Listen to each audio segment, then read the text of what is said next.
Hello and welcome to Atop the Fourth Wall, where bad comics burn. So, what else is on that list of comics I would never review that I can break, eh? You've gotta love how I have invalidated almost an entire episode of this show by now. This isn't like contradicting my early days where I was young and naive and thought Mr. T and the T-Force was as bad as it could get for bad comics. No, almost 9 years later, and I see now the depths of horror that can be unleashed by this uncaring medium of sequential art. My top 15 comics I'd never review list was the 99th episode, the last shot in my original filming location, and therefore well into the show's run. And at least half of them have been done. One more day? 2 years later. Sonic Comics? That was number 1. Broke it right away in the next episode, then again a few years ago. And with Patreon-sponsored reviews, you know somebody's gonna make me review an episode of Who Wants to Be a Superhero or Marvel vs. DC or something. So of course, what's the absolute worst thing I can decide to look at? A political comic! Now let me be specific here. All stories have a message to them, whether you realize it or not, even if they're overly simplistic. Just general themes conveyed by character arcs or lessons learned, like, love one another, the road to hell is paved with good intentions, you just wasted your money, etc. As such, comics with a message are not what I mean by political comics. No, I mean political parody comics. Comics about politicians, usually in an overly exaggerated fashion. The big one that people wanted me to review at the time was Barack the Barbarian, which had its own little niche of similar titles for a bit, from both ends of the political spectrum. I never want to look at these things because, well, let's face it, it's just a joke. And not a good one either. They're newspaper political cartoons expanded into 22 pages. It's also usually a dated joke, and I have trouble sometimes recognizing references to stuff within this decade. And these sorts of things can bring out the worst in people. And I get why. As dismissive as people can be of politics, in the end, they are important. They do affect our lives, sometimes ruining them altogether or saving them. So when it comes to arguing about these things, people will defend their positions tooth and nail. And damn it, I'm just trying to make fun of a comic book where they named a crime lord Big Dicks. But in the end, a bad comic is a bad comic, especially if you look at it much later than when it came out. It's the same reason why I have my 1-year cutoff date with reviews. It's better for me to review comics when passions have died down a bit and we don't have an instant reaction to it. I'll give a much better review that way. Others are better able to do the quicker reaction and review, and good on them for doing so, but that's not me. And thus why I feel comfortable reviewing this political parody comic now, 31 years after it came out. But to be perfectly frank, there's only one real reason why I'm reviewing this thing.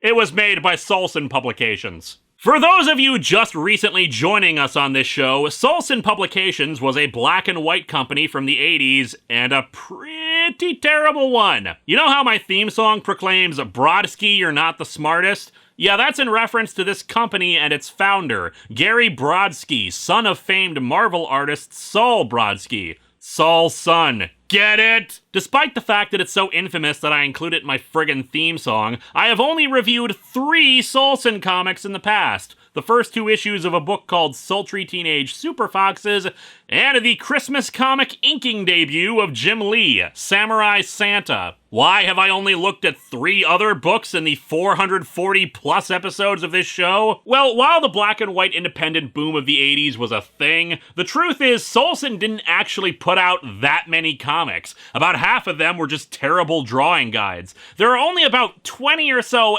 actual titles they made, and I'd like to space it out a bit. We will cover more of Solson's work in the future, it's just I prefer to focus on the more well-known stuff first, the ones that everyone's heard of.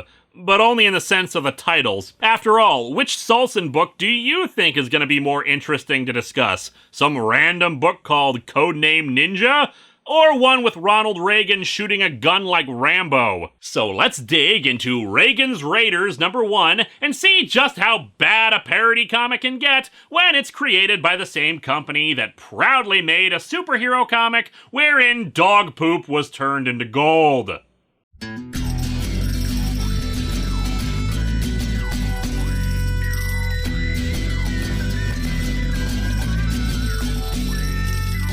Welcome to Atop the Fourth Wall.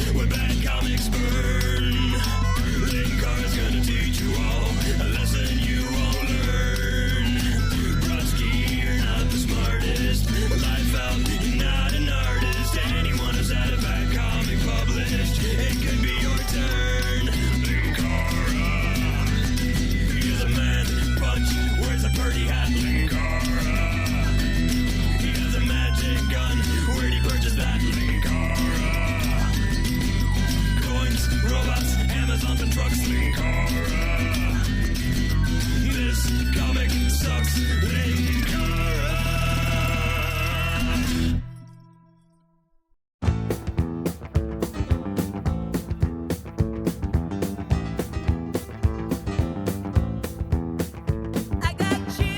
For most people out there, the cover is the only thing they've ever seen of Reagan's Raiders. Ronald Reagan standing in front of some nondescript wall, decked out in some rejected Captain America outfit, holding a gun and shooting like crazy. Nearby, three guys whom I presume to be the titular Raiders are descending from on high.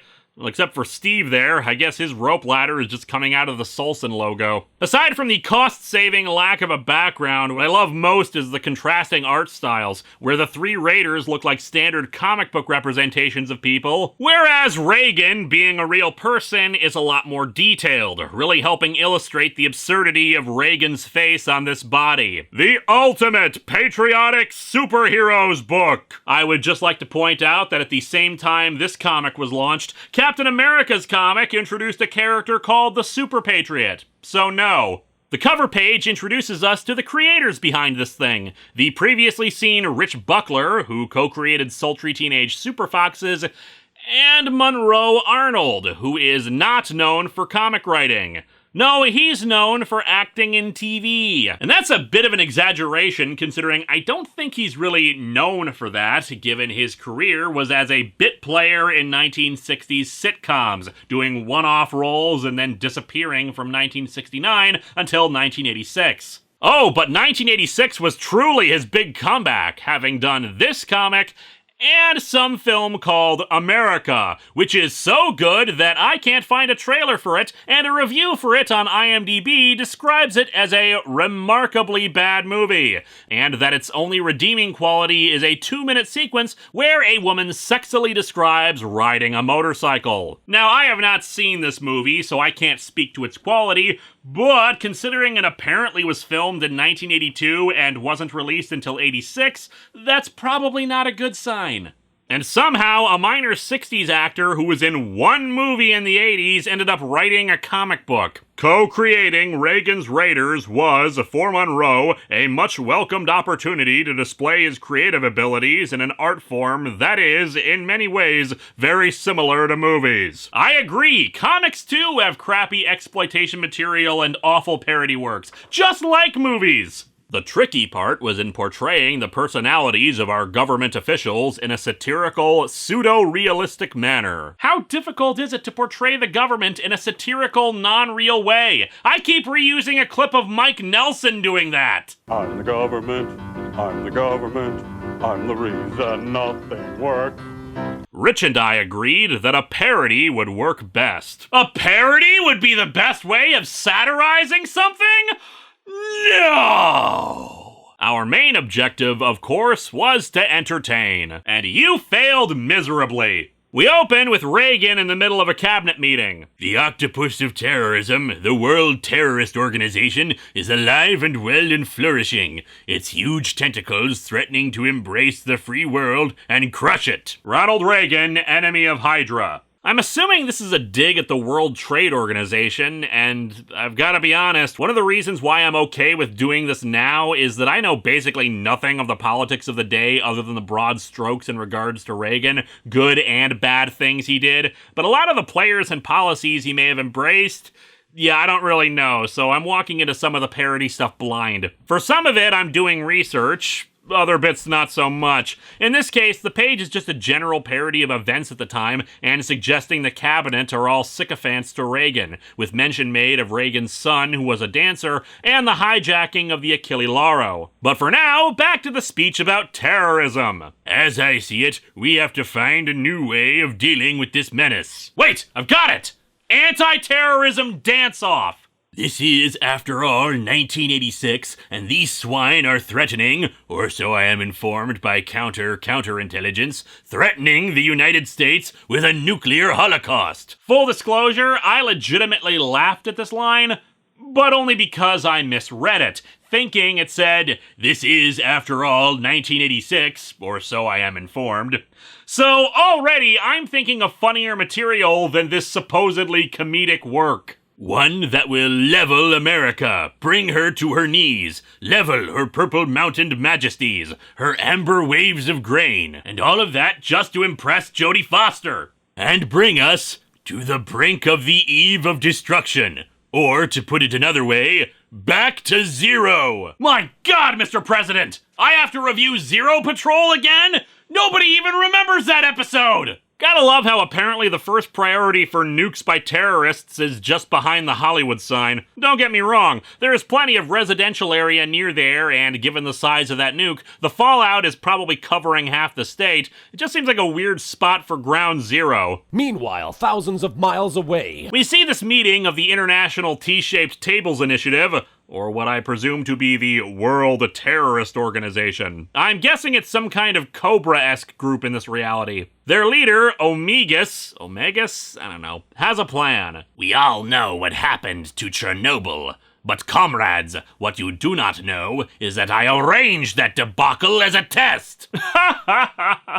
People died, and you're saying it was part of a plan by supervillains for your crappy parody comic. That experiment will be recorded in history along with the noble works of Attila the Hun and Adolf Hitler. So, eventual failure and rightfully marked as a villain for the rest of time? We get a good look at this guy, who looks like a combination of Baron Zemo's sock mask and the Mole Man's glasses. Still, he also has a high collar, which does give him a bit of class. His plan involves operatives who have been placed near 3 nuclear power plants with instructions to destroy their cooling systems and cause meltdowns. It's actually a pretty solid plan. 3 nuclear disasters at once on US soil would be terrible, especially since we see one of them is in DC. His lieutenants, however, are morons. Why 3, Omegas? You remember Hitler's mistake in World War II? It was the Second Front Offensive that cost him the whole war. Leaving aside that there were several things that led to Hitler's downfall, what the hell are you talking about? These are terrorist actions, not multiple war fronts where thousands of soldiers are marching or something. Scythe, another lieutenant who's a cyborg, has an alternate idea. I say, why be greedy? Why not settle for one? One meltdown would surely be enough to send the Americans to their knees, running for cover. Or it would allow the US to focus efforts on dealing with one crisis with the maximum amount of resources instead of 3 disasters in 3 very separate areas with only so many resources to go around. Also, both environmentally and economically, 1 disaster is bad, 3 is devastating. But no, Omegas apparently likes this line of thinking, having 1 real disaster, but 2 on standby either as backups or decoys to where the real action is occurring. We cut back to the White House, where Reagan is meeting with his defense secretary, Caspar Weinberger. They're watching TV footage of a car bombing, with Reagan naturally horrified at it.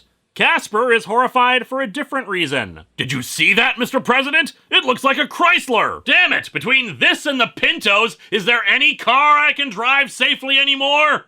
Today, on a Paris street, a very large car bomb exploded. We don't yet know the exact size of the bomb that totally destroyed a Chrysler LeBaron. We don't yet know the year of that car. We do know that 18 people lost their lives and windows were blown out for half a block. We thought we'd just show you the footage of the car bomb exploding without giving any context for it. No, seriously, they announced the car bomb after they show the footage of it. I'd almost say it was some sort of printing error, like putting the panels out of order, but the next panel has Caspar saying he was right about it being a Chrysler. Reagan is more concerned with who planted it. They've got to be inhumanly ruthless, but not untouchable.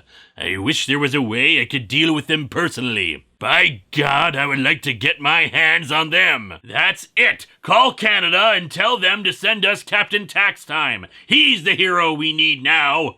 Caspar says it's not that easy, that the WTO are not bound by morality or human compassion, as opposed to the president, who just compassionately described how he'd like to morally get his hands on them. I quite agree, Secretary Weinberger. We do occasionally make mistakes. I still think about mine. Here's great news about 2 wonderful Baraxo hand cleaning products. First, Baraxo powdered hand soap in a new plastic decorator container. Because we are human. Like hell, Captain America number 344 proved that you are, in fact, a lizard man. Anyway, Reagan says he just wishes there was some way to deal with them. And it seems the next day, a solution has been offered to him as he drives towards a secret location. Everyone else with him says this is too dangerous for him. And he, of course, reminds them that if he dies, the vice president will just become president in his stead, so there you go. Besides, we are all going, and we have right on our side, so we all will come back. Even me, sir? That's right, Undersecretary Cannon Fodder, even you. By the way, that's a very lovely shade of red on your suit today. He's being taken by an underground train car to Project Alpha Soldier. Top secret. For very, very special eyes only. Top super duper maxi extreme ultra secret. By his own orders, Reagan has to deny ever having seen the project or this facility. Order acknowledged, Colonel. All in the line of duty, yes. Promote that man to general ASAP. Sir, for the last time, promoting someone just means someone else will get the position and tell you the same thing. This thing reminds me of the enclosed roller coaster at California's Disneyland. I wouldn't know anything about that. What do you think about that unused footage from last week's episode by some jerk with the camera? You forced me to do this. I did not want to do this, but I'll have to throw myself in the garbage. Okay, plan B, I will saw myself into pieces. Ah, there's a chainsaw.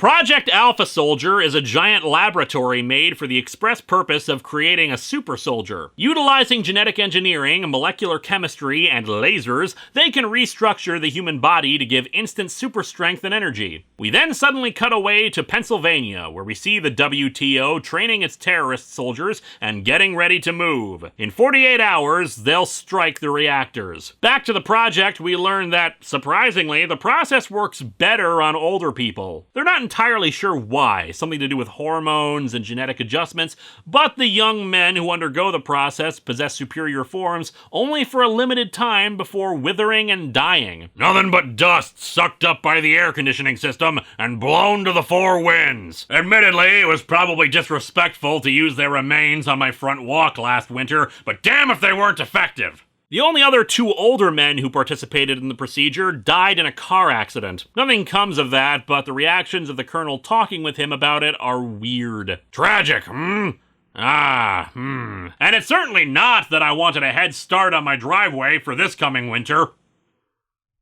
Reagan is ready for the procedure, but he also wants his cabinet to be a part of this. Well, I think we can all rest easy knowing that the Secretary of Agriculture has been imbued with powers far beyond those of mortal men. Gentlemen, what is going on here is virtually medical history in the making. This is even bigger than when we made that human centipede. And for some reason, Gerald Ford and Jimmy Carter are there. You know, what I don't get, Jimmy, is why we weren't invited to be in on this. Oh, please, we know you guys already have superpowers. Ex-presidents! But yeah, they're just there for some reason. Like, at this point, why would they have clearance for this? Are they hoping they get the job back if something happens to him? When the president awakens, he will be literally a new man. Youthful muscle will have replaced weak, aged tissue, and he will have the strength of 20 men.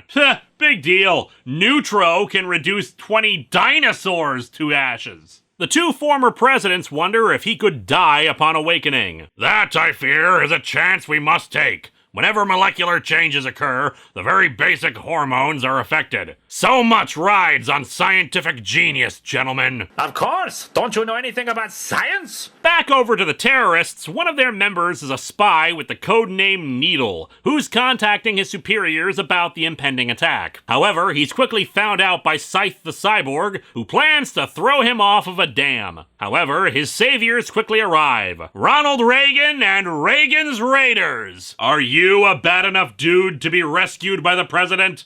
Just look at this. Why does the rest of the cabinet look like they've been de-aged to their early 20s, but Reagan only like a day maybe? He rescues Needles as Scythe flees the scene. The other terrorists, drop their guns? Get shot by some of the other terrorists? What the hell is going on in this panel? Me good guy, all mistake. Me no volunteer. Me drugged and drafted. Me Grimlock think this way of talking is bullcrap. One of the cabinet members, yeah, don't expect me to identify any of these guys, says no deal. I don't trust short men, Shorty. Never have, never will. Genghis Khan, Attila the Hun were both very short men. There is logic in what he says. By the by, Genghis Khan was apparently considered quite tall for the time. Anyway, Reagan chases after Scythe. That man looks just like President Ronald Reagan. And he talks just like him too? This can only mean one thing. Ronald Reagan clone saga. Reagan tackles Scythe into a wall, but he fights back hard. I'm about to rewrite history. Behold, as Abraham Lincoln is now the inventor of peanut butter. I'm here to say it will never be published. I'm cutting funding to education. Wait. One of the other cabinet members is apparently just watching this. Veto him, Mr. President. He's not fighting fair. Does that mean Congress approved of this guy first? They damage a steam vent, which basically destroys Scythe. Let off some steam, Bennett. Needle informs the team of the plan to attack the other two reactors, so I guess that's where they were. Thanks for that non-existent establishing caption. And they head out. Back at Project Alpha Soldier, the Colonel contacts the Raiders. Greased lightning to Air Force One. I got chills, they're multiplying, over. They relay new information to the Raiders, informing them that one of the reactors has been attacked. We cut over to that reactor, where Angel, the other lieutenant, is demanding to be let in. Two other terrorists with her are apparently suicide bombers, given what they're wearing, and also talk in unison for some reason. How come her face ain't veiled? Special guest writer Frank Miller. She busts open the entrance to the plant, and good lord lady, this is not the time to do the splits. She plans to create a meltdown as revenge for what just happened to Scythe, and her companions are none too happy. This lady is gone, a full-fledged space cadet. What's more, I say we split before she does the deed. I think her plans definitely include us. In the negative sense. For people who strapped explosives to your chests, you're really not well informed on the whole suicide bomber thing. And indeed, that is the plan, since Angel informs the others that she plans to melt down the plant with them inside. The Raiders storm in past, two guys with aerial bombs on top of them while they sleep on the ground? The hell? Anyway, Angel says she and her men are willing to die for this, but of course the other two tackle her while she activates some device which disintegrates her somehow. I don't know and I don't care. They save the plant, but there's still one more power plant to be attacked. Omegas learns the news and kills the guy who informs him of this because he's kind of an idiot. To prove that, he starts talking to his helicopter pilot about the USSR's 5-year plans. They spend billions on technology, start first and come in last. What they really need is Lee Iacocca. Did Monroe Arnold have money tied up with Chrysler? What's with the second reference to them? Over to the last power plant, some military guy with an eye patch is giving a pep talk to the troops. So I say, men, if I may call you that. Why couldn't you call them men? Anyway, Omegas drops a bomb on the plant, but fortunately the Raiders are able to intercept it before it can hit. My H-bomb is remote exploded. Your men will be hot gas in a short time. Hey, the only hot gas I hear is coming out of your mouth. One of the lesser-known powers granted by this process, the ability to hear gas. Reagan is so strong, in fact, that he not only survives a direct hit from a missile launcher, but he's able to get onto the helicopter and stop the blades with his bare hands. However, what finally does the enemies in is unclear. Reagan says this calls for a rather explosive decision. He flies off on a jetpack, then the helicopter explodes. What the hell? How did he destroy it? Or is one of Reagan's new powers the ability to blow stuff up he jumps off of? And so our comic ends with the team meeting up at the White House, celebrating a job well done. But Reagan says they've already got another job ahead of them in Bolivia, leading to two other issues of this thing. It actually lasted longer than sultry teenage super foxes. This comic sucks, but not for the reasons I was expecting. Here's the weird problem with this. Despite the evidence that suggests this is supposed to mock Ronald Reagan, it really doesn't. Oh sure, there are a few things here and there clearly meant to make fun of him, the first page in particular, but the dude actually displays a concern for human life, a willingness to undergo a dangerous procedure for the sake of others, little or no narcissism, and he even says something kind of poetic when he first sees Project Alpha Soldier. So off we go into the wild, as the Cassans go rolling from the halls of Montezuma. But once he becomes a superhero, it's basically just G.I. Joe, but with Ronald Reagan leading them. Sure, the concept is goofy, but there's nothing to really punch up at him. There's no punching of Reagan at all after that. His cabinet certainly gets plenty of hate, but bizarrely, Reagan himself is untouched, despite the fact that, like with most presidents, there's plenty that could be made fun of with the dude. It was a very odd choice to basically take that mastermind version of him from a Saturday Night Live sketch and play it straight. This is the part of the job I hate. I mean, really, it sucks because it is so basic. The artwork is confusing at times. Some characters are just there for no reason, like the former presidents. No one else in the cabinet except Caspar Weinberger is named, and Reagan's more detailed, almost traced from photographs look is jarring and out of place next to the standard comic drawings of everyone else. And if it wasn't meant to make fun of Reagan, what was the point of all this? Gotta say, guys, this was not the sequel to Megaforce that I was expecting. Next time, back to Patreon-sponsored reviews with the first chapter of Fist of the North Star.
Dudes, what is this? Stop it. Where is Vice? I don't know what you're talking about, dude.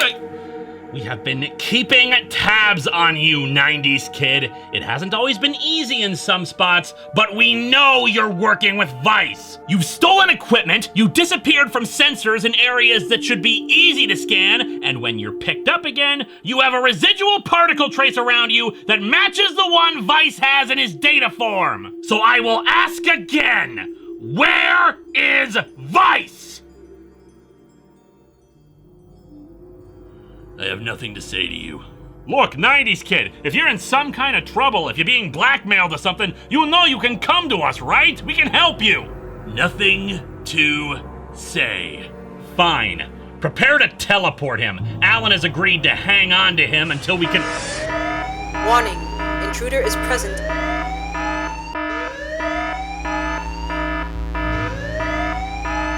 Where? Here. Ah!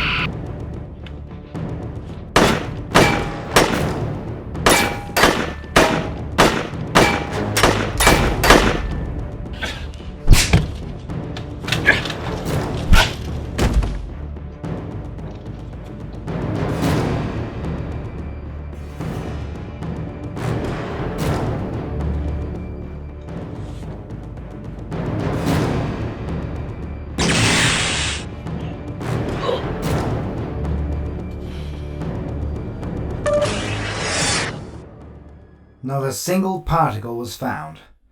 I suppose it makes sense, since Vice built the original teleporter we use.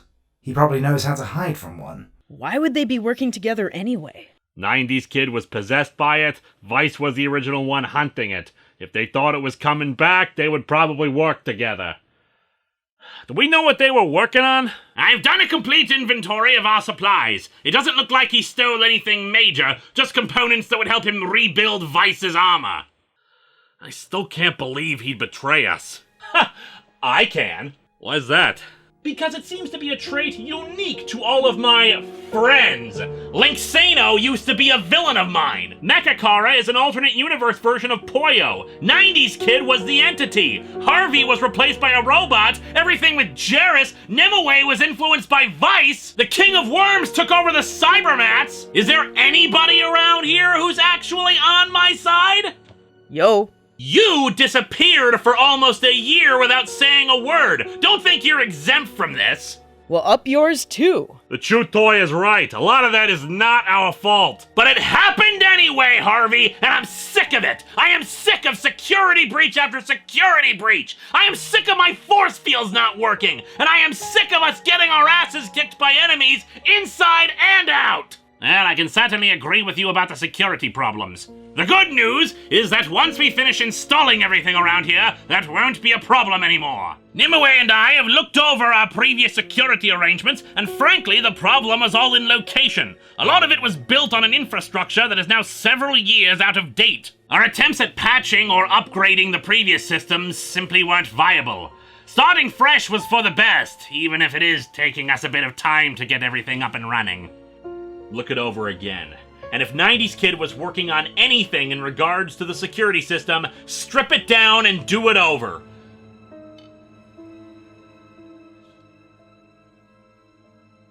Was the king in check? Actually, that reminds me. Do all of you live here? I'm confused how that works. One of the great mysteries of the universe. Anyway, we've all been knocked back by this 90s Kid thing. It's time for us to pick ourselves back up and get back into the fight. We need to find Vice, now more than ever.